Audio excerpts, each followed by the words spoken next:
In progress. Good eye, people of the world. My name is Robert Kuznicki, and I'm bringing you my final essay video for the King's College Study Abroad program, Australia, Learn and Teach, Down Under.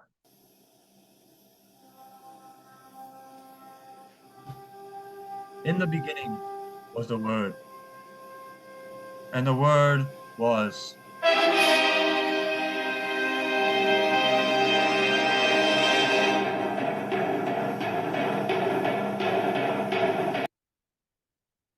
Australia was the Word, but not just a word, a country. Its land, its sites, its animals, and most importantly, its people. And that word, Australia, was made a reality to us, and we dwelt among it. So what will be discussed in this video essay? I decided to break it into two parts, part A and part B. I'll talk about what I learned in Australia, the language in Australia, and then for part B, I'll do an examination of the Australian culture, the impact of Australian culture on myself, the three Ps, product, practices, and perspective, and my reflection on intercultural growth. Then I'll summarize and close. First, what I learned. There was multiple pre-departure sessions before we actually embarked on this trip to Australia. A big theme about these pre-departure sessions were KWL charts. What you know, what you want to know, and what you learn, hence the acronym. A big theme that was also prevalent in the pre-departure sessions were culture and not trying to create a cultural faux pas. Through these pre-departure sessions, I even did my own project on the geography of Australia, where I looked at where you can look at the physical geography, where the outback versus the very heavily populated east, or you could look at the departmental geography of Australia with the 5 states and two big territories that make up Australia as we know it. We also learned about a brief history of Australia, how it used to be a penal colony, and in that history, we also learned a bit about a gentleman named Ned Kelly, who was an Australian bush wrangler and outlaw. He's also a very controversial historical figure, as he can either be seen as a violent, dangerous outlaw or a Robin Hood-like figure, where he's taking it back against the wrong people. Of course, since it's a very intercultural course, we learn about the Aboriginal people very in depth. While in Australia, we went to numerous beautiful and amazing sites. And we also went to 2 main cities, Brisbane and Sydney. In Brisbane, most of these pictures were taken on a walking tour. We went to the Brisbane Town Hall. We got to see the Anzac Square and Memorial Galleries, which feature historical monuments of wars Australia was a part in, and also the Eternal Flame in that column-looking building. We also went to a site that reminisced the old penal colony of Australia, the old windmill, which never actually got to be a windmill. Go figure. And we also got to see Nepalese Peace Pagoda from the World Expo of '88, which that's not even the actual site where the pagoda was originally built. They actually moved it from different locations, Brisbane, to another location, and still use it as in the South Bank in Brisbane. We also got to see a bunch of. I also got to learn about a bunch of different animals in Australia, mostly at the Lone Pine Koala Sanctuary, and we even went whale watching too. At the Lone Pine Koala Sanctuary, we got to actually interact and touch and even hold, in some cases, different native Australian animals such as a koala, kangaroos, dingoes, and on the whale watching venture, we got to see humpback whales, and of course, we got to see a couple decent sized spiders. While in Australia, we also got to see the sights of Sydney. Of course, the famous Sydney Opera House, the next door neighbor to the Sydney Harbour Bridge. We also went to the Art Gallery of New South Wales, and we even went to Bondi Beach. I even went on a venture to the Sydney Tower. We also learned about the modern teaching styles in Australia, which are mostly seen at private schools in Australia.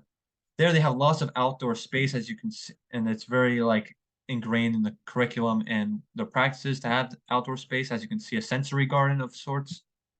They also have a lot of time for kids to be social and play and interact with each other, which is a big part of hidden curriculum in schools in general. They also have a modern style of classroom that incorporate a lot of technology, as you can see this, in the classroom picture, the no signal on the TV smart board. They also like to have it not overstimulating the classrooms, where they don't have overly bright saturated colors and don't try having bright lights. As you can see, the blankets helping dimming some of the lights in the classroom. Also, in one school, Graceland in Caboolture, they had modular classrooms, which was very interesting to see, as you can see in the lower picture. Uh, they also have more higher level learning in these schools, where they do some advanced projects like making things for agricultural farming and also cars for actually making cars in high school for uh, events. And even still in the middle school level, they're learning about circuitry and windmills and actually making projects for that stuff. And last but not least, since we're also through an education course, which I'm taking this credit for, we touch upon phonics to help with that interculturalness and learning phonetics from either the primary school level or for phonetics for someone who is not a native English speaker. They also have a program where they use a thing called frog words and frog saying stuff. They actually have like a name of the frog. I think it's Fredwords. Where they sound out each letter or a group of lettering to form the word to help them teach their phonetics. I also learned about the people and the culture, of course. The Aboriginal people were a big component of learning throughout this program. We learned a good amount of their culture. Also, the Australian foods that, as part of the Australian culture. Vegemite is, of course, like one of the biggest given ones. Also, kind of tastes gross. They really stress to only put a little bit on buttered toast, very little bit. Also, Tim Tams are a great snack there as well. And then you also have some cool Australian meats of native animals such as kangaroo and emu. And Australian barbecue, of course, is big there, as you can see with the kangaroo skewer. Australian history, of course, I mentioned they were a penal colony. There's the history of different sites we got to learn, like the Sydney Opera House and the Sydney Harbour Bridge. And of course, the Aboriginal history. We even got an Aboriginal art tribute to Gowanda, a dolphin whisperer and fisherman. And we also learned about the depressing history of people of color in Australia, between their laws and their practices against a lot of groups and only favoring European white people. Now let's move on to the language. Australian English is more British English influence. They have certain words, share the same words, like lollies for candy. They also have different words for different things, like different things that we would know, like bicky for biscuit, or as we know them as cookies. Macca's for McDonald's, which is a fun one that's very popular there. Different phrases such as a dog's breakfast, meaning messy of all things. So like if your room's not tidy, it'll be, oh, that your room looks like the dog's breakfast. Then they also shorten some of their words like brekkie being breakfast. And there's also generational differences, as you can see in American English, where like the older tour guides we had in Brisbane use the phrase "jolly good," which we haven't heard any more younger and people, our Australian peers, use that phrase. Now, there's of course the American English versus non American English versus Australian English moments that I encountered there as well. Uh, Certain situations where we either or we were a little hard to come across due to our accents or different words, as mentioned before. And there's sometimes where that happened vice versa, where we didn't understand a thing that happened in Australia. In the American English route, the setting was we were on a car ride from and to Caboolture, where we were talking with our driver Noel. Uh, he gave us a disclaimer that we may have to talk slower. He may ask us to repeat ourselves because he may not understand our accents. And so, like sometimes in conversations, he would say we would have to repeat ourselves and or talk clearer and louder for him. Now, it felt a little annoying at times, but it's very understandable as different dialects of English. If I went to a deep south in America, I may not understand certain idioms that they have in the South, and vice versa. If I start talking in my northeastern Pennsylvania and New York, North Jersey influence, then from the other way where we weren't sure about the Australian culture, happened at Concordia Lutheran College, also in Toowoomba. The teachers mentioned about something called school captains, which me and my group were really confused. Like we've heard of sports captains on the team, of course, but we didn't know what a school captain was. The teachers explained to us that they're like the representatives that represent school, the representative students that represent the school at events and meetings inside and outside the school. They're also picked by the students and teachers. They're voted on actually, but the teachers, of course, have final say. Now, of course, we got hit with the confusion thing, like, oh, what's that? Can you and please explain? But we're intrigued by the concept ultimately, and I felt it very intriguing as I saw similarities of student government, which they do have there, but our student government focuses on representing the school and just doing like the student government stuff. They also have clubs that represent stuff in America, like FBLA, for instance, and you'll have representatives for that. But there is more focusing on representing the school, the student body, and what uh, typical students there look and act like. And of course, I can't mention languages in Australia without mentioning the Aboriginal languages. There's over 600 dialects of Aboriginal languages, with like around 200 actual languages, much like how there's different dialects of English, as I mentioned. They're originally just an oral language where they didn't have stuff really written down. That happened later on. And they also used language in their art with their dot art, where they tell a story, actually. I'll mention that later. They also have when they was written down, they also have complex sounding words and complex spellings of those words, of course, it being a different language. An example could be seen in a gubby gubby greeting phrase, which is Wanya Gulum, which is a welcoming phrase. Moving on, the examination of Australian culture. Australian culture, of course, is very Western influenced, and it's a first world country. So a lot of things you can see in America and in certain parts of Europe, you'll definitely see in Australia. There's also a mixture of different cultures. Of course, you have the British origins and the European cultural influence, but then you also have the Aboriginal culture influence, which has become more prevalent as time keeps going on. And of course, as its geographical location, it has some Southeast Asian influences. Some evidence of this can be seen in the roadway structure with how they're very similar to Europe, where they drive on the left side of the road like they do in the UK, but they also have similar road signs as they do in the rest of Europe. They also include the Aboriginal flag at a lot of schools now and public buildings, like it can be seen on the Sydney Harbour Bridge, for instance. And with the Southeast Asian influences, schools offer certain Southeast Asian languages, such as Japanese or East Asian. They also have unique foods there, as I mentioned earlier, with a different type, and I'll mention again later. And they have different attitudes and they're too in different atmosphere overall. Like for instance, when we're walking down the street and someone wants to get through us, they won't really say "excuse me," but they won't push us over like you would do in New York, as you would see in New York City, where someone will push you over because they don't have a minute to spare. They'll kind of it's more like an introvert trying to ask you to move.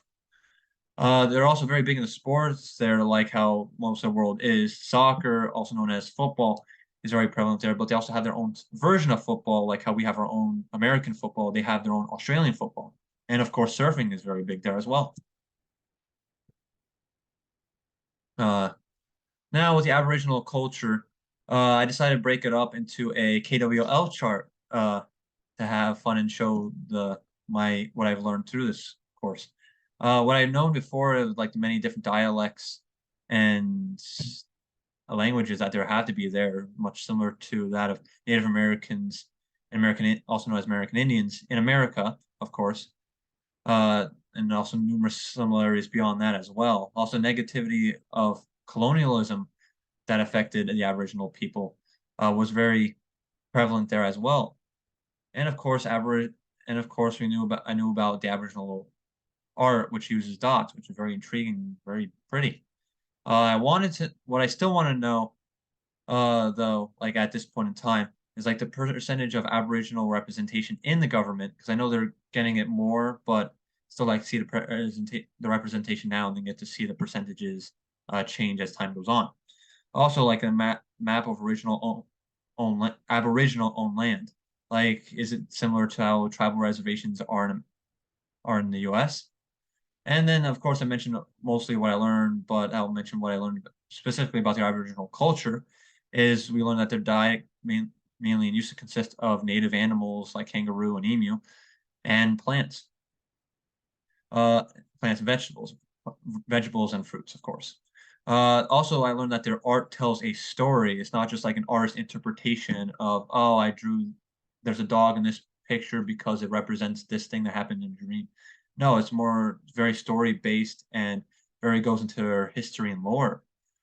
Um, they also learned about a substance called ochre, which was mud used for markings and can even be used in art for the Aboriginal people, and even has cosmetic uses too.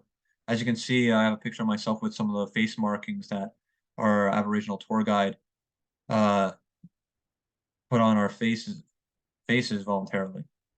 They also use stories for their history, which is very similar to Native American slash American Indian instances as well.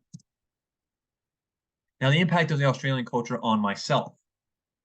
Uh, First of all, as background of myself, of course, I have to start off with as American, very American background. But I also have some Polish background through my dad's side, where I'm 100% Polish, or my dad's 100% Polish, as I'm second generation American.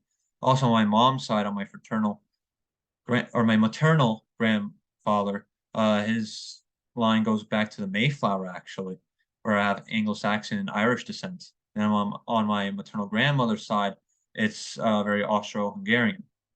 I'm also originally from North Jersey, but I moved to northeastern Pennsylvania, where I lived up until this point. I also grew up in a classic nuclear family and like a typical American uh, guy, I would say. I lived in both the suburbs and rural suburbs too. And now, how did the Australian culture impact me? I got a more appreciation of the animals, especially with the koala sanctuary, where I got to actually touch and like interact with the animal. I got to like pet a kangaroo like as if it was a dog, which was awesome. I also got a better understanding of life in Australia, especially the private education system in Australia, especially the advancements of it too. And I grew more appreciation of Australia itself and their different peoples and sites. Like it's one thing to be able to see a picture and learn about the Sydney Opera House, but it's another thing being able to go there and actually see an opera there, which we got to do. And also my food palette got expanded because, of course, I could not escape Australia without trying some kangaroo and emu, and also found the sports setting very similar. And actually, we even got to go to uh, Women's World Cup semifinals where we got to see Australia versus uh, no, Australia versus England and the Australia team known as Matildas.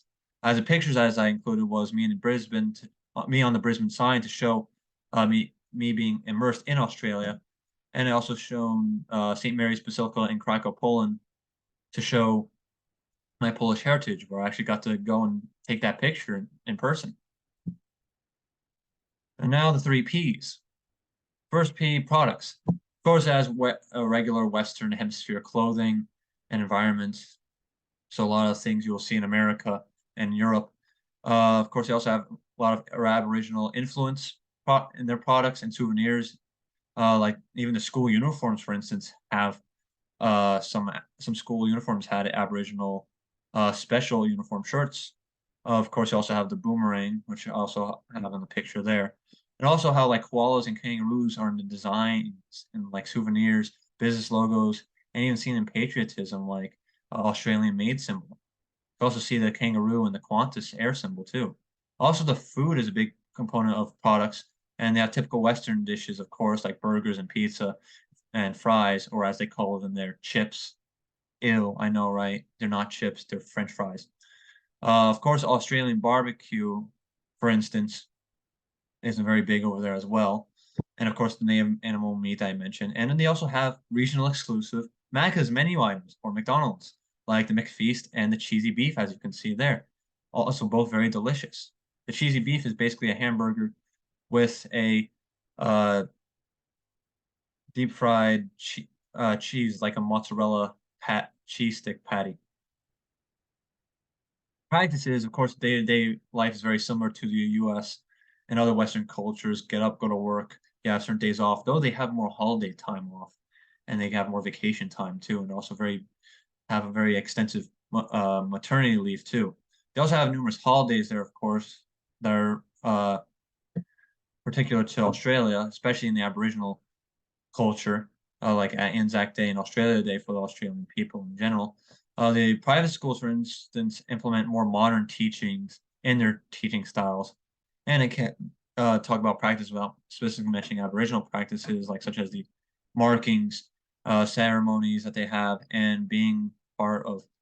And they even got to be part of the women's World Cup semifinal opening, which you got to see, where they got to play, where the gentleman in the paint got to play a didgeridoo. Now perspectives. The final P.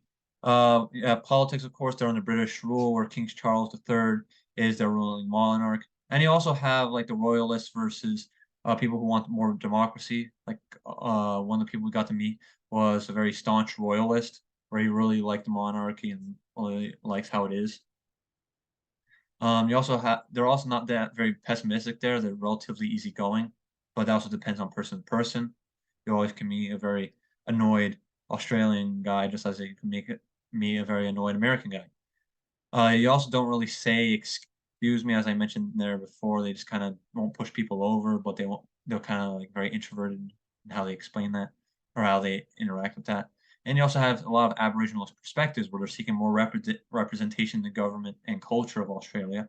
There's with that, there's that cultural revitalization that seems to be happening in Australia, and the fact that Australia used to be their land as they're the indigenous people.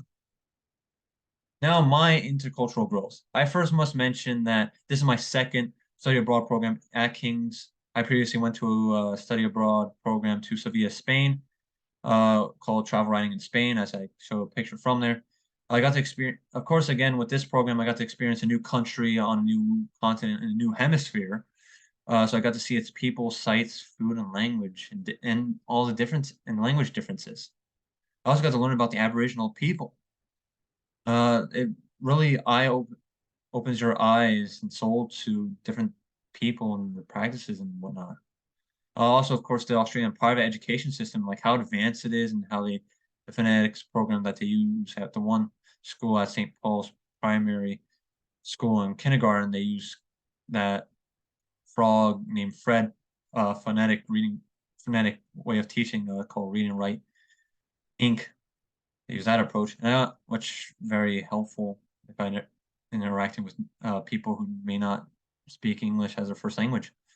I also got to talk with locals like Meg and Noel, some of our drivers to Toowoomba and other places, and we got to talk with the teachers and students at the different schools and institutions we went to. And of course, I got to bond with the people there, and I got to bond with the class I went with there. It was always great being able to meet new people and be able to form a good connection with them. All in all, I told you what I learned with the different sites and cultural aspects. I also got to explain like different language in Australia between Australian English and American English, and also the Aboriginal language. Then I also examined their culture and its diversity and the impact of the Australian culture on myself and how much it helped me grow interculturally. And then I also talked about my reflection on that and the three Ps. Overall, this was another great educational study abroad program experience, one that I'll definitely cherish for years to come. Thus, the program was finished, and in all its multitude, and it was indeed good. Thank you.